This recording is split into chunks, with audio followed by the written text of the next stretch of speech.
Where we going? To go pick up a puppy. What's her name? Ladybug. Whose puppy is she? Mine for now. Going to pick up Danette's foster baby. We're a little excited, just a little. Hey D.I.trYers. So I have some news for you guys. Cat has been replaced by a cuter, furrier partner. Just kidding. We can't replace Cat ever. But I do have a special guest today. This is Ladybug. She is my foster puppy. Since I'm always flying, I could never have a dog, and I love dogs so much. So now that I have some time off, I am getting my dog fix in, and I have fostered her. She's my first foster ever. And since I was so excited about it, I made her a little dog bed that we are sitting in. It is big enough for the both of us. Ever since I made it, she's been in it pretty much nonstop. So it's safe to say Ladybug approves for sure. So we're pretty much just gonna talk about how I built the bed and my experience with her. As a rescue, she needs a little extra loving. She needs a little extra loving. So I kind of documented my first couple of days with her. It's been about a week that I've had her. And it's been a journey to say the least. But we are getting there, right, girl? Because on day one, I could have never gotten her this close to me. You tired? You just woke up. Anyway, please make sure to subscribe to our channel for more DIY videos. And follow us on Instagram at Material Curls. You ready? You ready to tell them your story? I decided to get a head start on making the cuts for Ladybug's bed before I brought her home. I just wasn't sure how she would react to all the noise and the circular saw. And in order for me to get my cuts and measurements right, I had to pay attention, and I wouldn't have been able to pay attention to her at the same time. So I just decided to get that out of the way. I had a bunch of scrap plywood laying around, so I just used literally any piece I had that would match my measurement. The bed I found for her measured at 40 inches by 28 inches, and I didn't have any plywood that was big enough for that. So I just cut 3 even pieces to make my measurements correct. Since it was scrap wood, I was just pretty much going with whatever I had. And when I tell you these grains did not match, not one bit, but luckily it was fine because I ended up painting it anyway, so you can't see which direction the grain is going. Next, I decided to try something new for me, which was connecting all of my bottom pieces with pocket holes. I've never done it this way before. I'm trying to figure out if you could do pocket holes for something side by side. What do you mean? Like, instead of doing a glue up, I just connect it with pocket holes like this. Yeah, you can.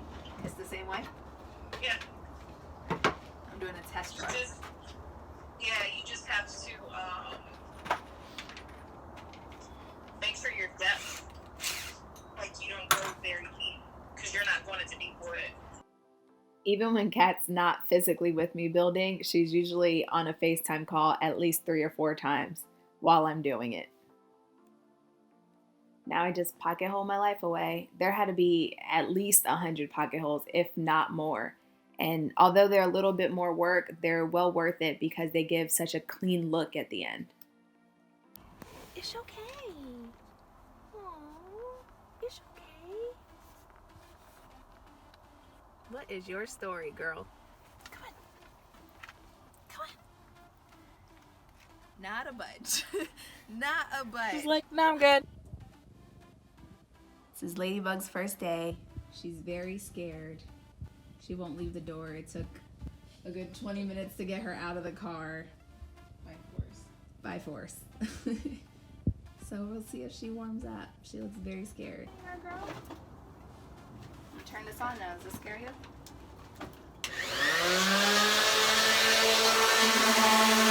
I screwed in all my pocket holes off camera and inside the house. Day 2 was really hard for her, so we really tried to take it easy. Day 3, I felt like she was pretty comfortable and I could take her outside. I was a little nervous about the noises, but she seemed fine. I had some bones out there, some toys, and she was just hanging out. I just sanded down all of my pieces until I got them to where I liked it. I started with an 80 grit sandpaper so that I can get out any imperfections. and then I went with 400 grit so I can make it super smooth. Today is Ladybug's first day in the shop. I'm working on her bed right now. I have all these pieces I have to put together. And I just have her tied up so she can just kind of explore a little bit back here. She has some toys to play with. Hey girl. It's okay, come in. Come here. Come here. It's okay, come here. It's okay. It's okay. Come here.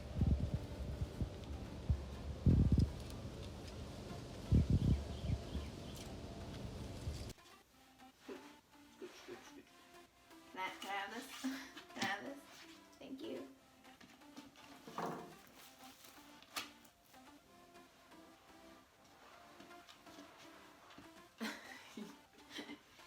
Can I have this, please? I'm just gonna move you. Thank you.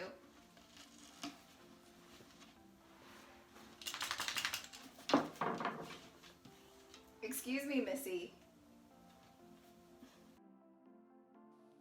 One day I hope to have a garage or a workshop, something where I don't have to paint and risk the life of my carpet, but here we are and I'll make it happen somehow.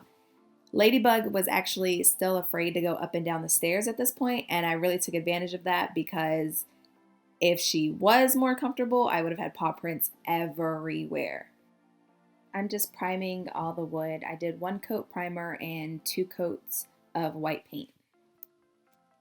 I wanted to do something just a little bit personal. I know she's a foster and I'm not going to keep her forever, and there will probably be another dog that will use this bed one day, but I still wanted to make it feel a little homey. So I decided to spray paint one of the boards with chalk paint, and then I will paint it white all around it. So it'll be like a little nameplate, but it's in chalk paint so that I can erase it and write the new dog's name on it, which kind of actually sounds really sad now that I say it out loud.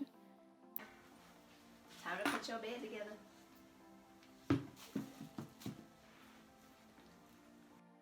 Assembling has become my favorite part. You literally get to see all of your hard work come together. See what I did there? I cracked myself up. I'm sorry. Anyway, as you can see, the bed's coming together nicely, and Ladybug has gotten very comfortable with being around. Clearly a little too comfortable. Now they just have character.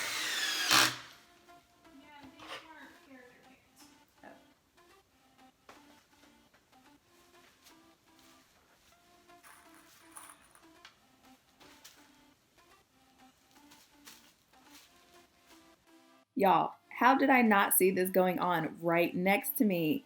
And I had a couple of near misses. Like, how? It took 4 whole minutes. It's cool having a dog here, though. I can't lie. Yeah. Yeah. And, like, I just talked to her and, like, did you pee? It's cool having a dog. She made me want to take that statement back right away. But I know with her struggles, it's very hard for her to go outside because she doesn't understand that that's what she's supposed to do. But I just wish she didn't do it on my carpet and on my couch. Yes, she did it on my couch, number 1 and number 2. Then she does super sweet things like sleep next to me while I'm working, and I just can't be mad at her anymore. I had to make foot pads to install the hairpin legs, so that's what I'm working on now. I didn't think about it before, but I had to do it after. Now I'm just installing the hairpin legs. I'm so glad this is sped up because I was having the biggest issues with these. Since I added the foot pads, the screws that they came with no longer fit in there, and I knew that, but for whatever reason, I still felt like I needed to try. So I did double the work for no reason. I just ended up getting more screws, longer screws.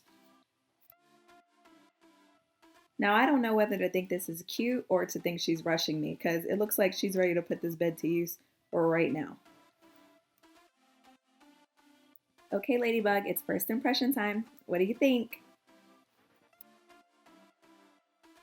This looks like a stamp of approval to me.